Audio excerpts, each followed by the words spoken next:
Good. Okay, so today we are talking about something called kenosis.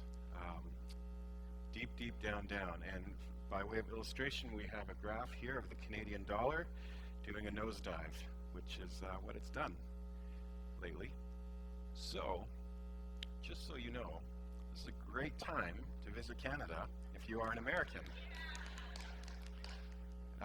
You can get a lot of bang for your buck. So come visit. So kenosis is a big word, but we'll look into that. It basically means a self-emptying, hence the Canadian dollar emptying itself before our very eyes. Another illustration of this is these beautiful creatures. What a stunner! God, I just am floored at God's creativity and creating things like this. And that is a weird being, but that's what we've got, an octopus. The way I understand, I may be wrong about this, but I understand that octopuses lay eggs, and they will crawl, a mother octopus will crawl under a rock or a crevice or something, a safe place, lay a bazillion eggs, and then just park herself there and kind of coddle them and wave oxygen over these eggs or something to kind of help nurture them as they hatch for months. And the octopus will slowly starve to the point of death. A mother octopus's last act is caring for her eggs, and then she dies, and that's it. So the next time you have calamari or something, you can think about this tragic death of these creatures as they give for their children, their offspring. The classic text to look at this idea of kenosis is in Philippians chapter 2. So let's begin there this morning. This is Philippians 2, verses 1 to 11. So this is a familiar passage, I think, for a lot of people. You may know this or have read this before. What I've read is that New Testament scholars think that this was actually a hymn or a creed of some form in the early church, and that Paul is quoting here. I don't know how they know that, but perhaps the meter in the Greek or something runs rhythmically. I'm not sure, but that's what they say, that this was, they believe, an early Christian hymn or an early Christian creed, a statement of who Jesus is. Though he was in the form of God, did not consider equality with God something to be grasped, but emptied himself, became a servant, etc., etc. But then they also say this, that the meter or whatever it is broken towards the end, and Paul adds on his own little bit to this hymn, that he, in verse 8, he, being found in human form, he humbled himself by becoming obedient to the point of death. And then Paul's addition, even death on a cross. That's his addition to it. Even death on a cross, added to this creedal statement. So it's interesting. We want to look at that idea today. The word here in Greek that we are looking at is, if you're a nerd for languages, kanao, and that's the word that's found in verse 7, and it means to make empty, or to empty, or to cause to be without result or effect, to destroy, or to render void, or of no effect. That's the verb kanao. And that's where we get this word kenosis. This is the idea that Jesus, in verse 7, empties himself or becomes nothing in his act of coming to save us, right? You follow that? Is that okay? You can see that in verse 7, but made himself nothing, taking the form of a servant. So that's that word. Jesus empties himself in order to save us, just like that octopus, right? Empties herself to the point of death. There's a few other phrases here in describing this downward trajectory of Jesus. Down and down he goes. Verse 6, who though he was in the form of God, did not count equality with God, did not count something, equality with God, a thing to be grasped, but verse 7, made himself nothing, taking the form of a servant, being born in human likeness, and third, being found in human form. So all of this suggests that the incarnation itself, this idea of Jesus becoming human, is part of this kenotic act, right? This self-emptying. The incarnation itself is part of his emptying of himself, which culminates in his death on a cross, even death on a cross. And then he's raised again, and God raises him up to all glory, right? This is a word that's used a few times by Paul. It's not used anywhere else in the New Testament. Only Paul uses, I shouldn't say that. It's used 5 times in the New Testament, only by Paul. So he's the only one who uses this word, kenosis. So let's look these up really quick and just help us to get a sense of how he uses it and what this word means. So first, Romans 4:14. Faith has no value and the promise is worthless. My translation says the promise is made void, right? That's kenosis. It's being nullified, emptied. Second one, 1 Corinthians 1:17. For Christ did not send me to baptize, but to preach the gospel, and not with words of eloquent wisdom, lest the cross of Christ be emptied of its power, be kenosised of its power, right? Those are comforting words. I like that verse. It's not about eloquent words or wisdom, right? 1 Corinthians 9:15. I would rather die than have anyone deprive me of this boast. The kenosis is there, right? Rather to deprive someone or to empty someone of this ability to boast about this. And then the fourth one, 2 Corinthians 9:3. So that our boasting about you may not prove hollow or empty, right? Kenosist. It wouldn't be kenosist, emptied. So that's Paul's use of this word. He's the only New Testament writer, who uses this word, and he uses it 5 times. And Philippians 2, which we began with, is kind of the classic example of this word, or this idea of God's self-emptying, emptying of himself. John the Baptist, in John's Gospel, John the Baptist has this great line where he says, I must decrease. He must increase, but I must decrease, right? And that's kind of this idea of kenosis. It's not the same word that's used in John, but that's the right idea. I must decrease, he must increase. And that's John's attitude of emptying himself so that Jesus can be lifted up and exalted. So that's the idea. We know that Paul could brag about himself. He was a bit of a bragger, right? He could talk about his credentials and his history and pump his own tires a bit.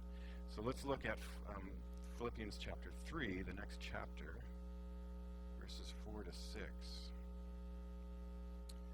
So Philippians 3, he's writing to the Philippian church, and he says, though I myself have reason for confidence in the flesh also. If anyone else thinks he has a reason for confidence in the flesh, I have more, he says. Circumcised on the 8th day, of the people of Israel, of the tribe of Benjamin, a Hebrew of Hebrews, as to the law, a Pharisee, as to zeal, a persecutor of the church, as to righteousness under the law, blameless. Wow. I don't know how he can get away saying that. That's unreal. So a people of Israel, of the tribe of Benjamin, a Hebrew of Hebrews, as to the law, a Pharisee, as to zeal, persecutor of the church, as to righteousness under the law, blameless.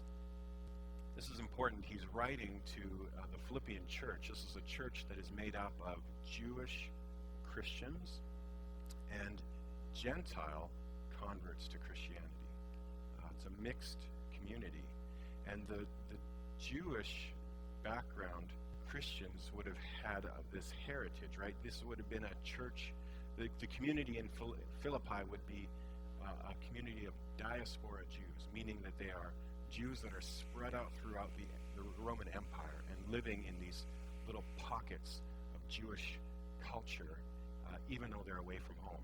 So think of communities of expats living in other countries, or communities of Filipinos living in our town, who are away from home, but have kind of band together in their little community to keep some of the language going, keep some of the cultures going, keep some of your the customs going, remembering your heritage, right? This is what the Jewish people in diaspora, in Philippi, would have been doing. But it's been several generations, so what happens after several generations of this? You start to lose it a bit, right? You lose some of the language. You speak Greek now instead of Hebrew, because everyone around you is speaking Greek. You don't have all the cultural things, perhaps tickety-boo like you used to. So Paul is entering into the Philippian situation, and he's giving them his credentials. And he's saying, well, good on you, but I'm a real Jewish person, he says. Even though Paul grew up in Tarsus, which is also a diaspora community, but he says, I'm a Hebrew of Hebrews. I'm from the tribe of Benjamin, which is a royal tribe. This is the tribe of King Saul. So he's from royal lineage, a royal tribe. He's a Hebrew of Hebrews. As to the law, he was a Pharisee. As to zeal, a persecutor of the church. As to righteousness under the law, blameless. I don't know if that's just hyperbole or what he's suggesting there. But so to this community of believing diaspora Jews and Gentiles, he's reminding them that he is an important person. They should be listening to him, right? These are his credentials. And yet, he turns the page a bit. The very next verses, he switches his tone and talks about how in his encounter with Jesus, he's now switched his attitude to one where all of this is worth nothing. He's willing to empty himself for the sake of the gospel. This is what he says in verse 7 through 11. But whatever gain I had, I counted as loss for the sake of Christ. Indeed, I count everything as loss because of the surpassing worth of knowing Christ Jesus my Lord. For his sake, I have suffered the loss of all things, and count them as rubbish, in order that I may gain Christ and be found in him, not having a righteousness of my own that comes from the law, but that which comes through faith in Christ, the righteousness from God that depends on faith, that I may know him and the power of his resurrection, and may share his sufferings, becoming like him in his death, that by all means possible I may attain the resurrection from the dead. All of this is worth nothing, he's saying, right? It's all rubbish. And the word rubbish there in Greek is not rubbish. It's a strong word, meaning like excrement. Or like, so fill in the blank as you want. This is Paul cussing at the Philippians. It's garbage. It's trash. It's refuse, right? All of this is worth nothing to me. So he quotes this, and he quotes this creed in chapter 2, Philippians 2, adding on this phrase, Jesus not only dies, but he dies on a cross, as an illustration of just how, how crucial this is, how supremely important this vision is for Paul. It's transformed everything for him. All that he has, his middle-class life in the suburbs, his house, his 2 cars, all of it is worth nothing compared to following Jesus and this message of the cross. Cross is not a popular topic. It wasn't a popular topic in Paul's day either, right? This is a shameful way of dying. It's not a nice way to die, and it's a culture of honor and shame, right? We often tell the story of the prodigal son, where the father hikes up his robes and runs to meet his father. And the point is, you don't do that as a father in Middle Eastern culture. Hike up your robes and run out down the road to meet your son. Which adds so much to the story, right? When we know and understand honor and shame cultures. We served in Mongolia, which was, many countries I'm sure that we've all been to or worked in have that more so than in the West. We worked in Mongolia. The city there, Erdenet, would publicly broadcast the university would publicly broadcast the names of students who had not paid their tuition, so everyone could just read it and get it on their TV in their homes in the evening. It's a way of shaming everybody who hasn't paid their tuition. I had an encounter of this myself. Not that, but this is an awful story. I shouldn't tell it. But yeah, now I have to. We were living there. We had a friend from California who was living in the city with us, and he was a diehard football fan from Southern California, and he packed a football with him in his bag. He deflated it, brought it. He must have had an air pump or something, so he could toss around a football in Mongolia. Sure, okay. So, and we would go and teach kids a little bit and hang out and play football with them. And the city of Erdenet had this sports center in the middle of town. It's kind of built in a valley, so nothing's really flat. But then there's one flat soccer pitch that they had built behind this sports center. And they built it, and it had artificial turf, and it was fenced, and it was never used. Everyone just sits and looks at this beautiful soccer pitch. And he wanted to go throw the football on the soccer pitch. And so we went, and we, like little boys, stood at the gates and just kind of peered through longingly at this nice green pitch to where you can run around.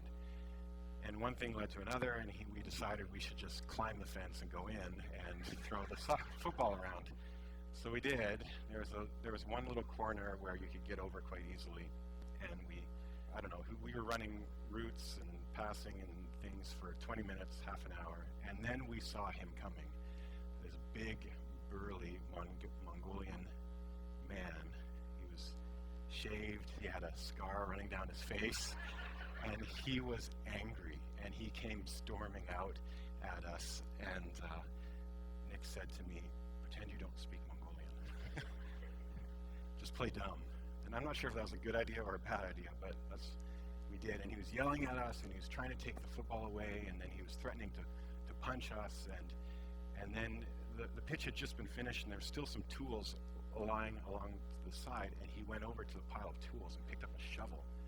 And I thought, we're dead. He's going to bury us, kill us and bury us in this soccer pitch.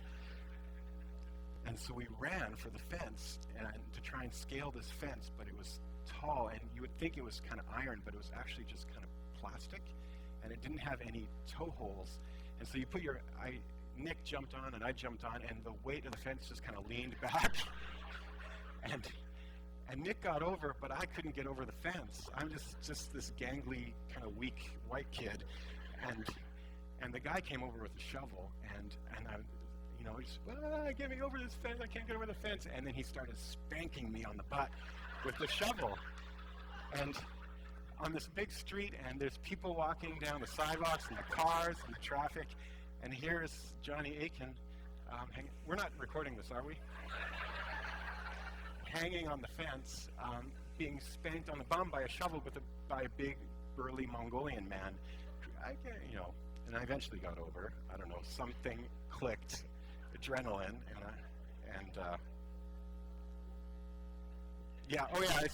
it doesn't bother me at all. Yeah. That was my introduction to honor-shame cultures, right? It was perfectly normal to shame a person who had trespassed onto this pitch by publicly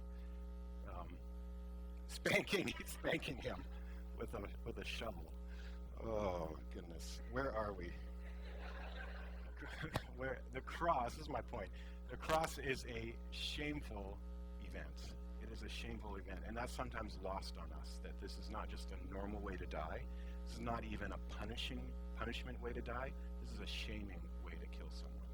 You strip them naked, you beat them bloody and blue, and then you hang them up for all the world to see, right?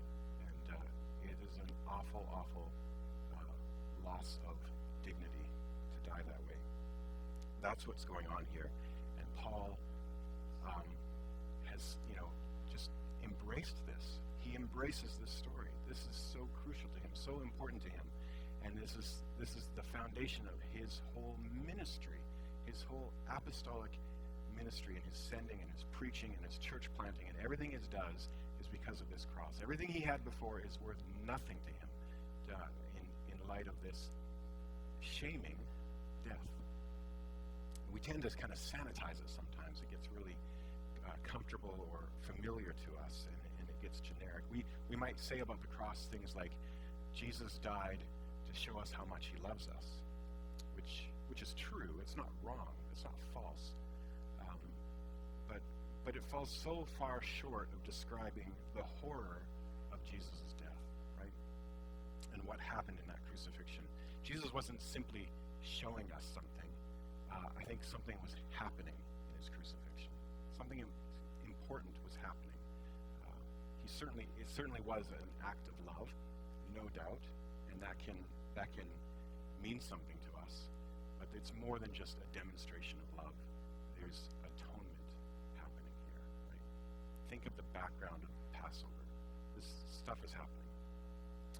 So kenosis is an example of this self-emptying love for the sake of others. I've got another illustration of this. This was years ago, August 16th, 1987. Northwest Airlines Flight 225 crashed shortly after taking off from Detroit. Do any of you remember this? There's a picture of it. I was a little young then to remember. I wasn't paying attention to things like this, so no shame there. But this flight, just after takeoff, crashed in Detroit, killing all 6 crew members and 148 of 149 passengers. There was one little girl who survived, and her name is Cecilia. And I read an interview with her about this. The first responders on the scene found her and just thought she was, someone on the ground. They didn't think that she was a part of the flight until they checked the register and discovered that she had in fact been on this plane. She was 4 years old at the time. Nobody else had survived. And even in this article, this interview with her today, she has a tattoo of an airplane on her inner forearm. Can you imagine what that would do to you psychologically, knowing that you are the sole survivor of this devastating crash? Remarkable. The story is that as the plane started to go down, her mother was sitting beside her, and her mother unbuckled herself and crawled over to her seat and wrapped her body around her little girl and held her as the plane went down. And Cecilia survived when nobody else did. It was the sacrificial love of her mother for her that saved her in this crash. And like Cecilia, all of us, humanity, is kind of in this downward spiral, right? We are about to crash and burn because of our sin and our brokenness, and the sin and brokenness of others does this to us as well, where we are in this downward crash, spiraling to our doom. This is what David calls the valley of the shadow of death, right? But we have a good shepherd, a really good shepherd, who lays down his life for us, wrapping us in his arms that we might be saved from this fate. He knows us, and he's with us, and he's with us as we walk through these valleys of the shadow of death, whatever those are, whatever effects of sin and brokenness that plague our lives. And he cares for us. He atones for those problems. He rectifies what is wrong in our world. He makes right. So we can say with David, surely goodness and love shall follow me all the days of my life, and I shall dwell in the house of the Lord forever. In the same way, Jesus' self-emptying was for the sake of saving others. You and I, and everyone. Atoning for our sin, defeating the power of sin and death and the devil. So Paul anchors himself on this idea, and he says things like this: "For I decided to know nothing among you except Jesus Christ and him crucified. Nothing else is important. I decided to know nothing among you but Jesus Christ and him crucified. But far be it from me to boast except in the cross of our Lord Jesus Christ, after he has been boasting, right? By which the world has been crucified to me, and I to the world. We sing the cross before me, the world behind me, no turning back, right? That's Paul's attitude, his heart. We'll notice one other thing in this passage in Philippians 2. There's something else happening here that sometimes we miss, I think. Paul uses some terms here. He says in verse 6, talking about Jesus' kenosis, his self-emptying, he says that though he was in the form of God, he did not count equality with God a thing to be grasped. He was in the form of God, the morphe of God, right? Form. And then later, he shifts in verse 7, but made himself nothing, taking the form, the morphe, of a servant or a slave. So his form, there's a change that happens in his incarnation, right? He doesn't lose his divinity or anything like that. That's not what Paul is saying. But he takes on something else. He takes on human form, the form of a servant, the form of a slave, in his self-emptying. So there's a transformation, there's a transfiguration that happens in the incarnation. Jesus becoming human.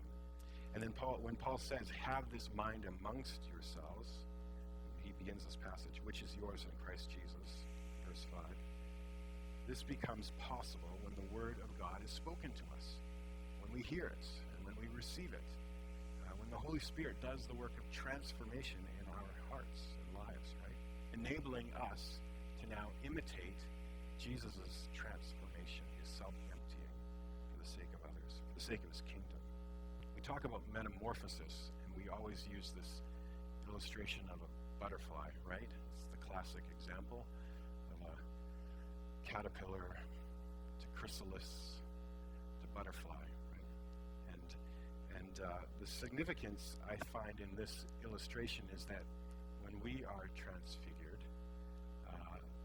we are not just transformed into a better caterpillar. We don't God doesn't just make us super caterpillars, but he transforms us completely. But that's often the language that we hear spoken around us, becoming the best version of yourselves. Become your best self. Learning how to do that or becoming that. And that's often what self-help junk is all about, right? Improving yourself. But God's work of transfiguration is not a work of improvement. He does not come to improve us. He comes to completely transform us into something utterly different. No longer worms or caterpillars at all, but something that can do something completely new that we could never do before on our own. That is the good news of being a new creation in Christ, right? That's the good news of what kenosis does. God's kenosis does for us, allows us to become a new thing. There's another story from Mongolia. This is not nearly as embarrassing. We lived in UB, in the capital, for a year, and then moved north to a city called Erdenet. And years before we were there, when the church was just opening up in Mongolia, there was a church planting team that built a little Mongolian team of new believers, and then moved up north to Erdenet to plant a church up there. And so we were kind of on the heels of this, and got to hear stories of the now established Mongolian church in Erdenet about these days when the first churches were planted there. And there was a team of Westerners and local Mongolian believers working in Erdenet. And one of the families, they had little kids, and 1 year when they were just there, they were getting ready to celebrate Christmas with this new Mongolian church plant, new believers, first time ever celebrating Christmas as Christians and understanding what this is. And on Christmas Eve, Brian woke up and found that their youngest child had died overnight of SIDS went to the bedroom and found their son dead in the crib. And so he had to go down that day to their Christmas gathering, their church believers' Christmas gathering, and break this news to this new Mongolian church that their son had died. And they said that this celebration immediately turned into communal mourning service, almost like a funeral service. And it was very, very hard. And their sending organization encouraged them, their family, to go home, spend some time at home, process this, debrief this, take care of yourselves in California. And as they prayed about this, they felt that God was calling them to stay put in Erdenet and remain there. And so they did. They stayed in Erdenet. And the church today, when you talk to them about this story, they say, because the family stayed with us in Erdenet during this awful, painful, devastating season of their lives, we learned, as new Christians, converts from Buddhism and shamanism to Christianity, we learned how to mourn our dead from a Christian perspective. This was shattering to them. This was groundbreaking. Death is a taboo topic in Mongolia. You don't talk about death. You don't talk about people who've died. There's fear of the spirits and what they'll do to you. And so this was completely new and groundbreaking for them to discover that, yes, we mourn our dead, and we lament, and we cry, and we weep, but there's still a seed of hope in that. We know we have a promise of eternal life. That was new. That was an earth-shattering moment. This happened, and they still talk about this story in this town. This happened because the family were willing to stay in their lowest points and be there and live there and minister there. That is kenosis, right? That's emptying yourself for the sake of others. So again, I have a few questions for us, and I'd love for us to, if we could just kind of get together in groups again and just talk a little bit about this theme of self-emptying. So here are my questions. Again, if you don't like them, you can talk about something else. One, have you ever been, actually you have to do this one. You have to do number one. Have you ever been impacted by someone who exemplified the self-emptying life of kenosis? And who? And what was it about their sacrifice that impacted you? And I want for us to come together. After you talk in groups, I want to come back together in a big group because I want to hear these stories. So if we can share the stories in the big group as well, I'd love to hear who these people are and how their sacrificial lives impacted and influenced you. Number two, only Jesus' act of self-emptying brings about salvation. We cannot save people through any sacrifice of our own.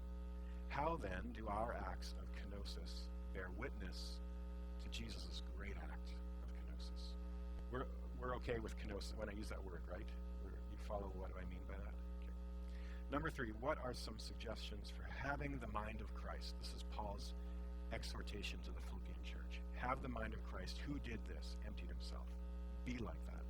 What are your suggestions for having the mind of Christ to the point of being living a kenotic, sacrificial life? How can this characteristic come to define our ministries to those we are trying to reach and serve and live amongst? Okay? So do 5 or 10 minutes on those.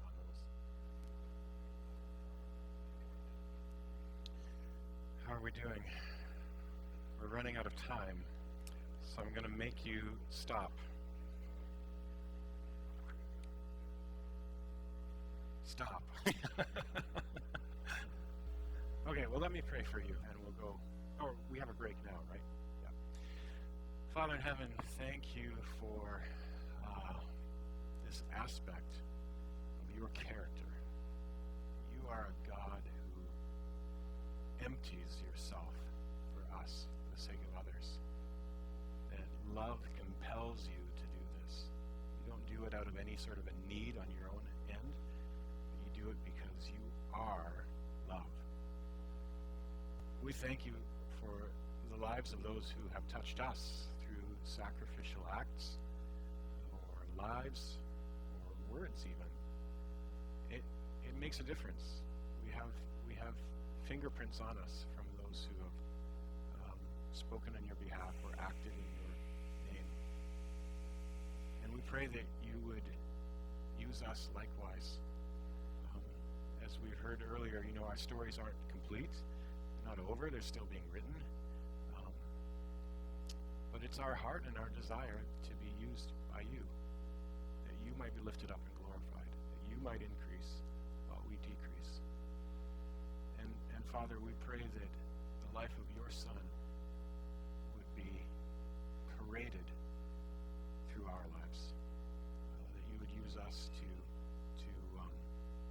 exemplify to others this kind of sacrifice, not because we have to, because we do it out of some morbid sense of pleasing you or currying your favor, but we do it out of love, just as you did out of love. Transform us, transfigure us, and transform us into people who live and act that way